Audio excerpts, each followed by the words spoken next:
If you dance this swing, I'll make you my wife.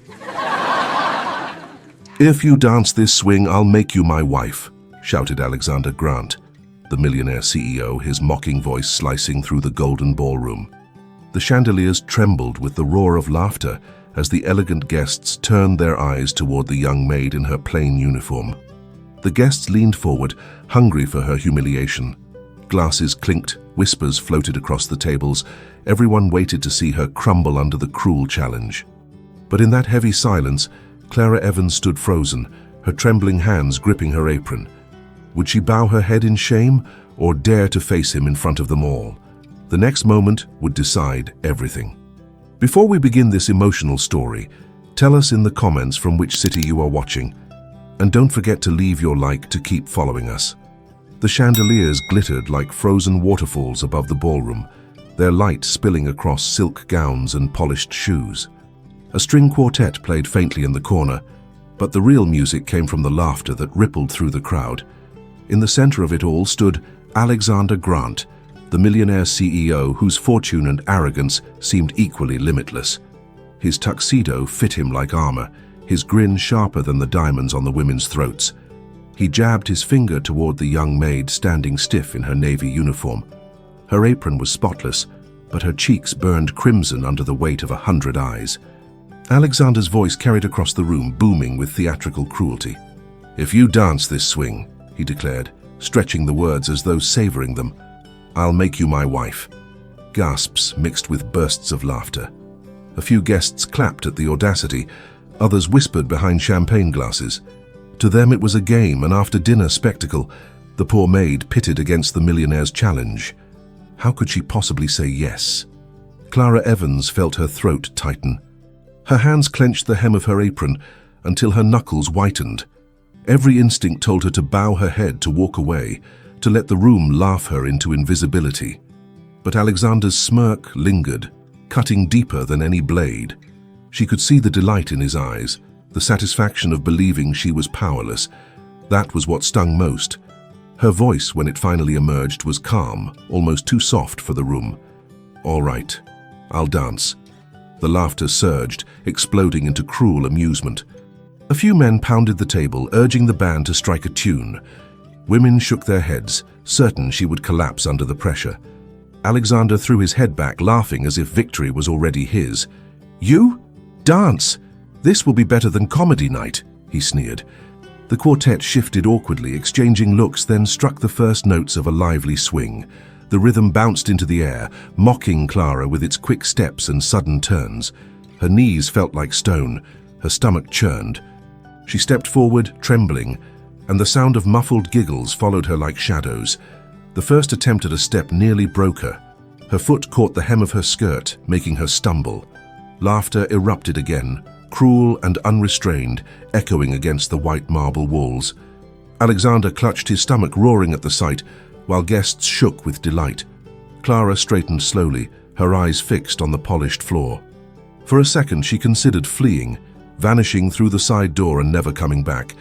But then, almost instinctively, her foot tapped in time with the rhythm. The beat pulsed through her veins, awakening something she thought she had buried forever. Her shoulders loosened, her breath steadied. She lifted her gaze. For the first time, her eyes weren't pleading or ashamed. They were focused, sharp. And as the music quickened, so did her movements. A hush began to creep through the laughter, though Alexander didn't notice yet. His grin remained wide, his finger still pointing. But in the corner of the ballroom, someone had stopped laughing. They leaned forward, recognizing the spark in Clara's steps. The spark of a dancer who had not forgotten. The violins quickened, their sharp notes slicing through the air, and Clara's body began to respond in ways the audience hadn't expected. Her first steps were hesitant, awkward, one forward, one back, yet something subtle shifted in her posture. The stiffness in her shoulders melted, and her weight moved with the rhythm. It was as if the floor itself had remembered her, coaxing her into familiar territory. Murmurs rolled through the crowd, replacing the raucous laughter. A woman in emerald silk narrowed her eyes. Wait a second. She's not just guessing those steps. Another leaned closer, whispering, "Did you see that turn? That wasn't clumsy at all." Alexander, still perched near the center table, raised his glass with exaggerated mockery. "Beginner's luck," he called out, drawing a few scattered chuckles, but even his voice carried a trace of unease, a faint tremor beneath the arrogance. Clara spun lightly, her skirt swishing around her legs. The movement wasn't perfect, her shoes were wrong, her dress unfit for the floor, but there was a precision in her timing, a grace in the way her arms followed the beat. She breathed deeper, steadier, her heart sinking with the tempo. For the first time in years, the ballroom was no longer a prison. It was a stage. She closed her eyes for a single beat and saw herself years ago, lights blinding, judges with stern faces, her mother clapping from the audience with tears in her eyes. The memory burned hot in her chest, pushing her feet faster, sharper. She opened her eyes again, and the chandeliers blurred above her as she spun. The audience's mood shifted like a tide. The cruel laughter had thinned into scattered silence. Some guests exchanged uneasy looks, realizing this was no humiliation. They were witnessing a duel, and the maid was holding her ground. A man near the back whispered, "I've seen her before. I swear I've seen her dance at a state competition." The words carried, jumping from ear to ear, until even the musicians exchanged knowing glances. Alexander's smirk faltered, but only for a moment. He slammed his glass down on the table, standing abruptly. His voice boomed, desperate to recapture the crowd's attention. "Don't be fooled, ladies and gentlemen. Anyone can mimic a step or two. Watch, she'll collapse in minutes." But Clara didn't collapse. She pivoted sharply, her body slicing through the air with practiced confidence. Her hand swept upward, her hips catching the rhythm with the ease of someone who knew not just the steps, but the soul of the dance. The quartet caught on, leaning into the tempo, driving the beat faster as though testing her. Instead of faltering, she welcomed it. Her breath came quick, but not strained. Her eyes, calm, fierce, unyielding, locked on Alexander. Every turn, every flick of her heel became a silent challenge. The room no longer laughed. It watched. And in that suspended silence, the question hung unspoken. Had the millionaire's cruel joke awakened something far greater than he imagined? Alexander's jaw tightened, though his smile remained plastered across his face like a mask. He tugged at his cufflinks, pretending to be amused, but his eyes betrayed a flicker of unease. The murmurs in the room grew louder, leaning away from him and toward the girl he had tried to ridicule. That shift of attention stung him more than he dared to admit.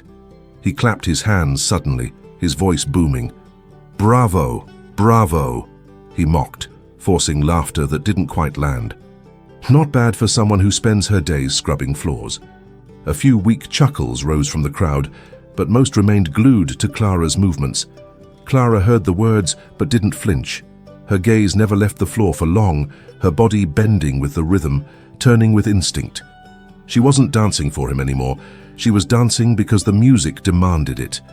The sound lifted her higher, carrying her out of the shadows where he had tried to pin her. Alexander took a step forward, closer to her, as if to confront her directly. His polished shoes clicked against the marble, echoing like threats. "Careful now," he said in a lower tone, his smile thin. "One slip, one mistake, and the whole room remembers you as nothing more than a joke. Don't think they'll cheer for you forever." She didn't answer.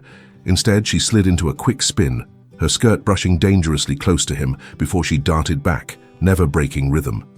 The crowd gasped, some covering their mouths with surprise. Her silent defiance struck harder than words. A guest near the orchestra leaned forward, whispering fiercely, "She's not just moving. She's leading the music."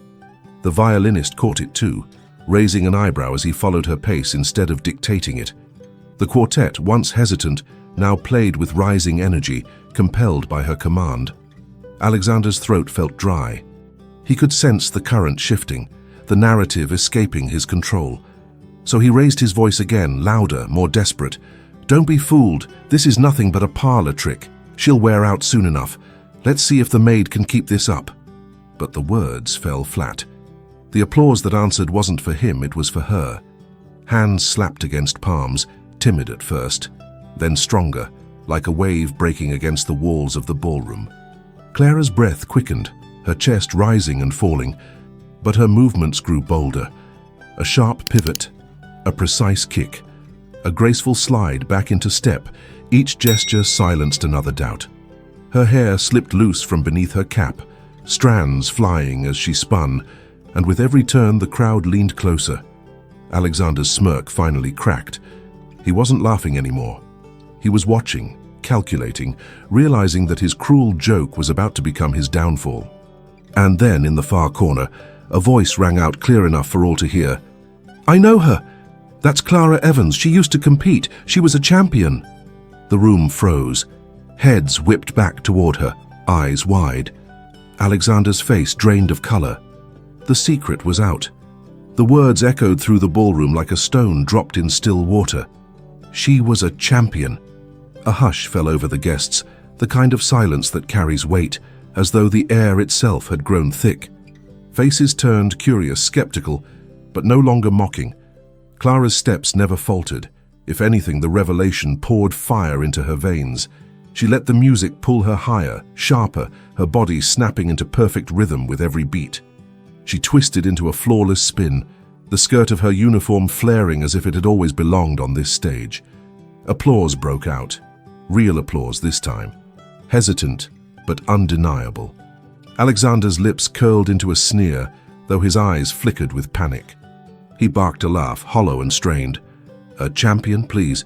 You expect me to believe this maid was ever worth watching?" His voice rose, trying to reclaim the authority slipping from him. "She's nothing but a washed-up nobody playing dress-up in front of generous guests." But no one laughed. Not anymore. Clara pivoted again, her heel clicking against the marble like punctuation to his lies. The quartet leaned into the rhythm, their bows flying, their eyes alive. One of the violinists grinned openly at her, inspired by the boldness of her movements. A man near the front table, older and dignified, adjusted his glasses, studying her intently. "I remember her," he said firmly. "She won the Riverside Swing Classic. I was there." His voice carried, lending weight to the revelation. Murmurs of agreement rippled through the crowd.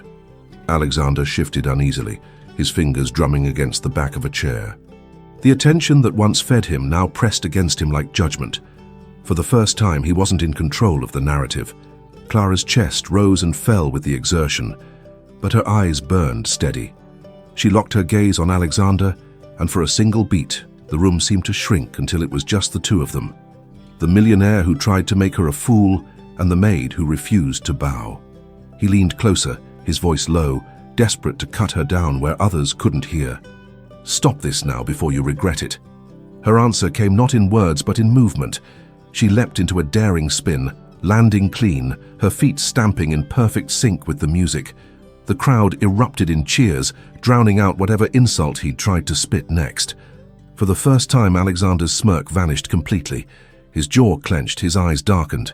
He had created this moment, thinking it would humiliate her, but it was his own arrogance on trial. The weight of his promise, his careless, mocking vow hung in the air. "If you dance this swing, I'll make you my wife." The words replayed in everyone's mind, no longer as a joke but as a contract he could not erase. And Clara knew it. Her every step was no longer just a dance, it was a countdown to his humiliation. The music surged, filling the ballroom with a rhythm so alive it seemed to shake the crystal chandeliers. Clara moved with it effortlessly now, her body carving patterns through the air, as if she were painting with every step. The laughter that once cut into her was gone, replaced by thunderous claps that fell in sync with the beat. Guests who had once smirked now leaned forward, eyes wide, drawn to the revelation unfolding before them. She twisted into a flawless aerial turn, her skirt snapping around her legs, then landed with the precision of someone who had rehearsed 1,000 times. Gasps of admiration broke from the audience. The maid they had mocked moments ago was gone. In her place stood a dancer who owned the floor. Alexander's face burned. He forced another laugh, but it came out jagged, strained. He raised his champagne glass high, trying to command attention, but the crowd ignored him. Their eyes were fixed on Clara, their applause louder with each daring move. For a man used to controlling every gaze, every whisper, the loss of power was unbearable. "She's only showing off," he snapped, voice cracking under the noise. "Anyone can spin around like that. Watch, she'll stumble soon enough." but the words rang hollow. Clara's chest rose and fell quickly, her breath hot in her throat, yet she showed no sign of faltering. She allowed the rhythm to take her higher, her body remembering what her mind had tried to bury. Each step was an act of defiance, each turn a blade slicing through Alexander's arrogance. She wasn't just surviving anymore, she was triumphing. The quartet sensed it too. The violinist's bow struck harder, the bassist thumped deeper, the clarinet soared above them all, weaving a triumphant cry into the melody. They weren't just playing for the guests now, they were playing for her. A woman near the front table clutched her pearls, whispering to her husband, "She's magnificent. How could we not see it before?"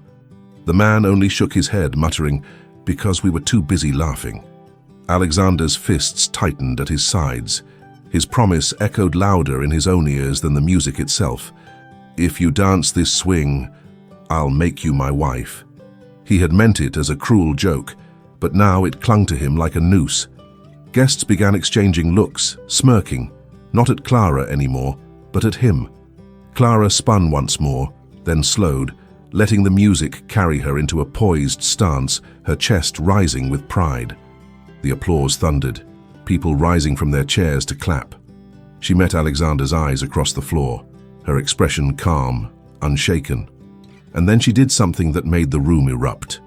She extended her hand toward him, inviting him to join her on the floor. Gasps tore through the air. Alexander froze, color draining from his face. To refuse would be cowardice, to accept might destroy him. The trap had closed, and everyone could see it. The ballroom held its breath. Clara's outstretched hand hovered in the space between them, steady, commanding. The maid he had mocked now stood with the grace of a queen, and all eyes turned to Alexander, waiting for his move. His jaw tightened. For a man who had built empires, who had bent boardrooms to his will, refusing a maid's invitation should have been simple. But the crowd's silence pressed against him like a verdict. If he stepped back now, he wouldn't just look arrogant, he would look afraid. A murmur rose from the tables. "He promised," someone whispered. "He said he'd marry her if she danced."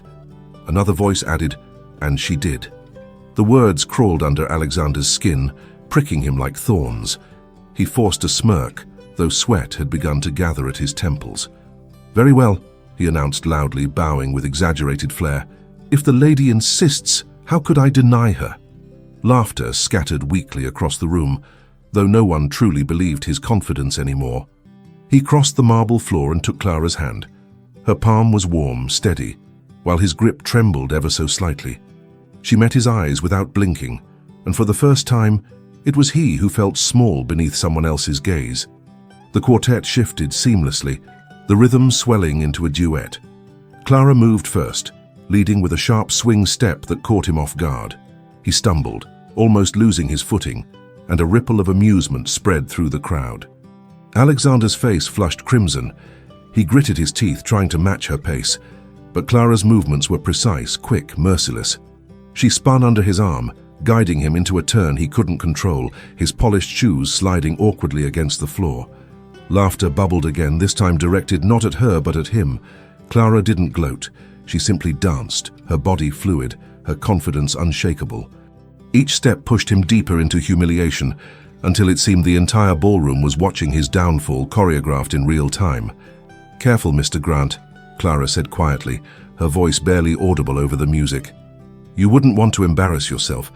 His nostrils flared, anger blazing in his eyes. "You think this means anything?" he hissed back. "You're still nothing but a maid." Her only answer was a flawless spin that forced him to trip forward, catching himself just before he hit the floor. Gasps filled the room, followed by a swell of applause for her. His humiliation was no longer subtle, it was spectacle. When the music surged into its crescendo, Clara released his hand, stepping away with a graceful bow. She stood tall, her chest heaving, her eyes alight. Alexander froze, abandoned in the middle of the floor, his body rigid, his smirk gone. And as the final note rang through the hall, the applause rose like thunder. Guests were on their feet, clapping, cheering, not for him, but for her. Alexander Grant, the untouchable millionaire, stood stripped of his pride in front of everyone. The applause refused to die down. It rolled across the ballroom in waves, echoing off the marble pillars, drowning out every attempt Alexander made to steady his composure.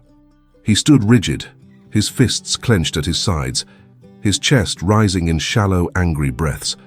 The millionaire CEO who had mocked a maid was now the butt of his own performance. Still, he forced a smile back onto his lips, thin and trembling. He spread his arms as if the entire spectacle had been orchestrated for entertainment. "Ladies and gentlemen," he said loudly, his voice straining, "what a marvelous show. Of course I planned it this way. I thought we all needed a bit of amusement." The words rang false. Guests exchanged skeptical glances. Some chuckled politely, but most stared with thinly veiled contempt. Clara stood a few steps away, her hands clasped loosely in front of her, posture relaxed, gaze unwavering. She didn't need to speak. The crowd already knew who had won. Alexander turned toward her, his eyes cold as steel. "Enough of this nonsense. You've had your fun. Now step aside and let the evening continue." His tone carried authority, but it cracked faintly under the weight of his humiliation. Clara took a step forward. The room hushed instantly. Her voice, though calm, sliced sharper than the music had moments before. "You told everyone here, if you dance this swing, I'll make you my wife." Gasps fluttered across the audience. Heads nodded. They remembered. The promise was etched into the night like fire. Alexander's face darkened. "It was a joke," he barked.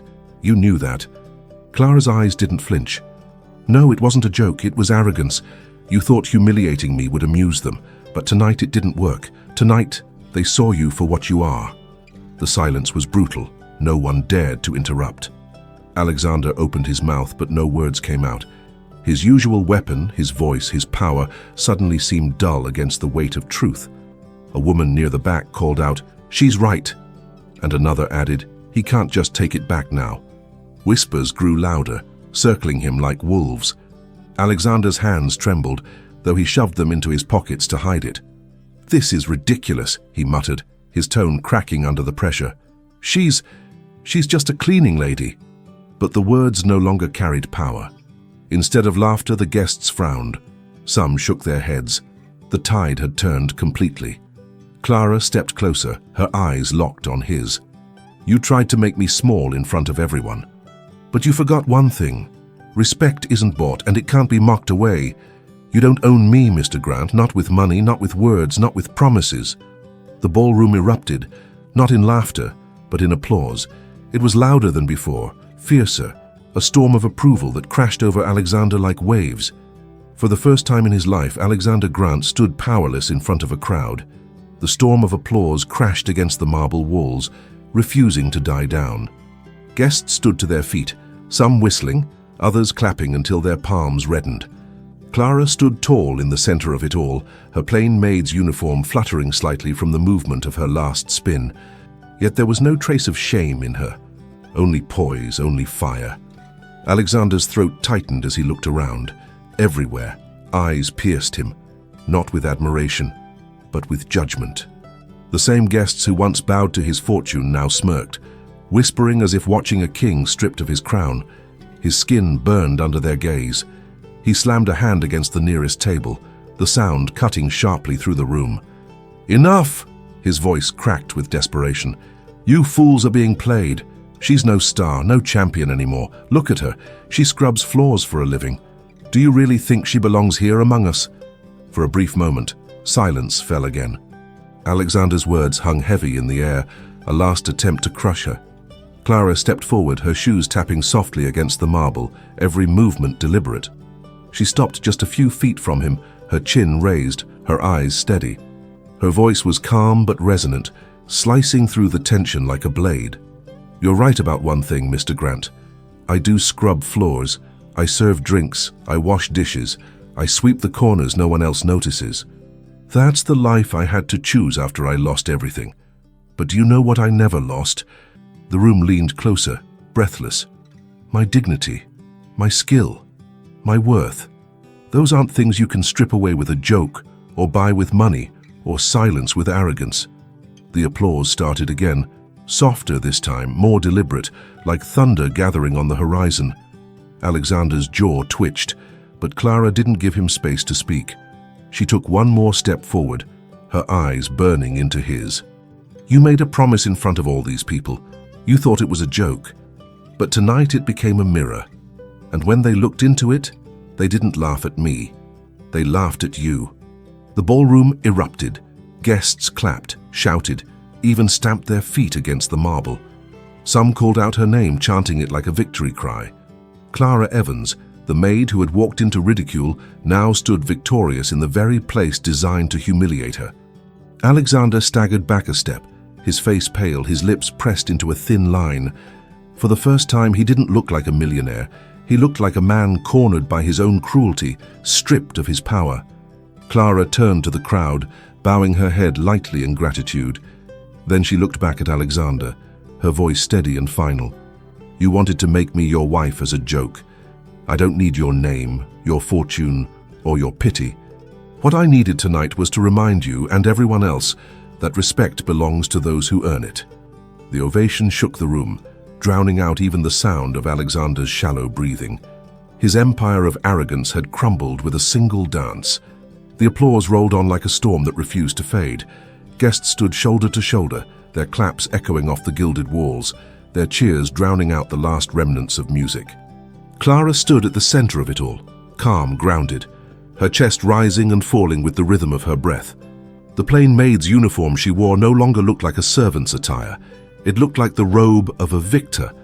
Alexander Grant tried to speak, but his voice caught in his throat. He opened his mouth, raised a hand, then lowered it again. Nothing he said would matter now. The crowd had chosen their champion, and it wasn't him. A man from the front row called out, "You promised, Grant." "We all heard you." Laughter followed, but it wasn't kind laughter anymore. It was sharp, mocking. The same blade he had once wielded now turned against him. Alexander's face twisted. He slammed his glass onto the table, the crystal shattering, but even the violent crack didn't silence the room. His authority had slipped through his fingers like water, leaving him exposed. Sweat gleamed on his forehead, and the smirk he wore so easily was gone, replaced with a grimace of shame. Clara turned slowly, facing the sea of guests. She didn't need to raise her voice. The moment she began to speak, the room hushed again. "Tonight wasn't about a promise," she said softly. "It wasn't about marriage or status. It was about dignity.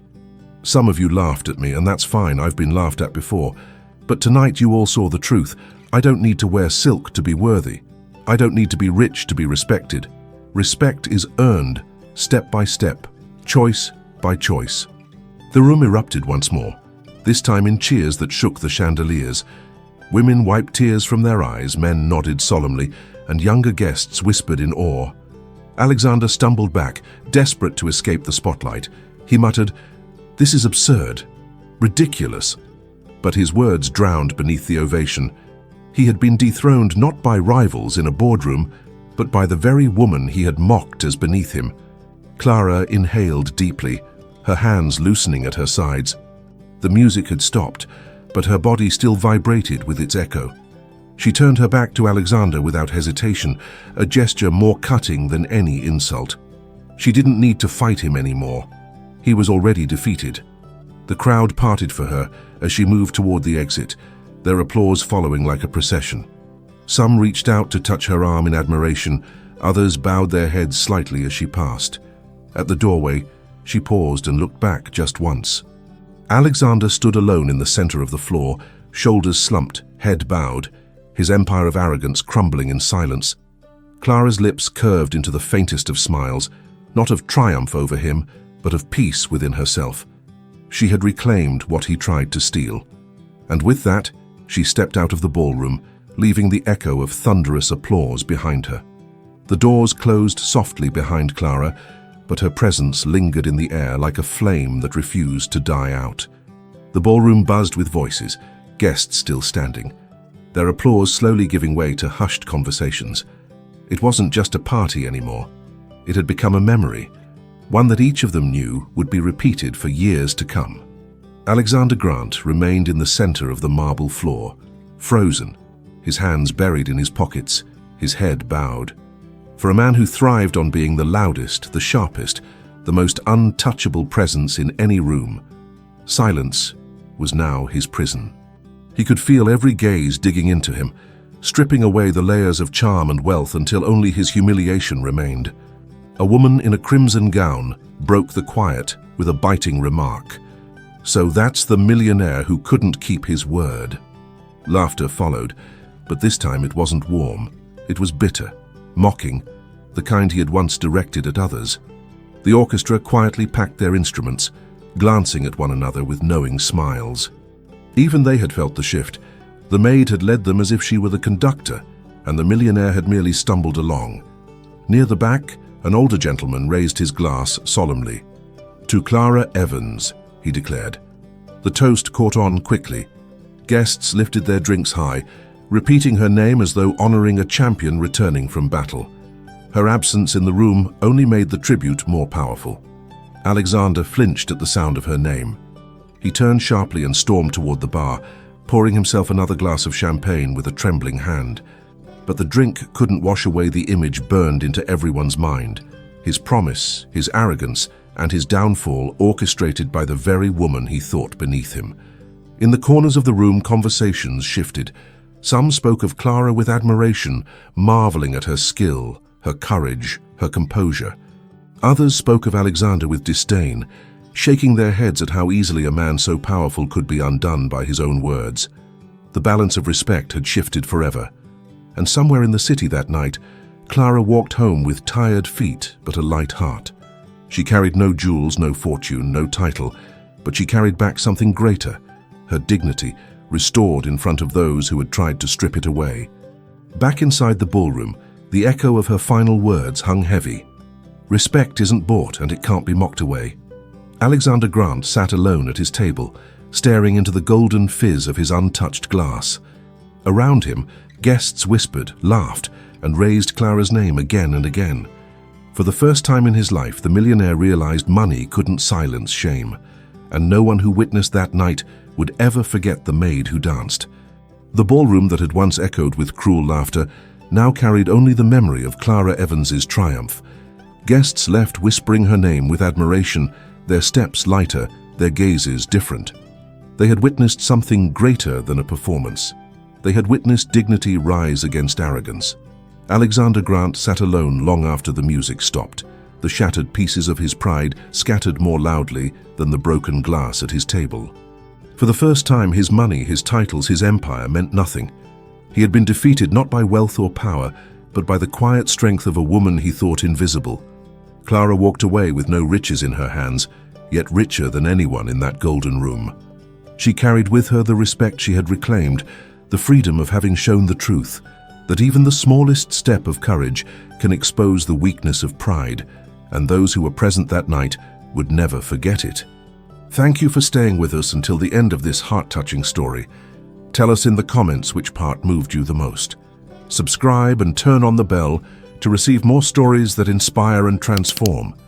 Leave a like if you believe in the invisible strength of dignity and family. And above all, thank you for being part of this community that believes in stories with soul.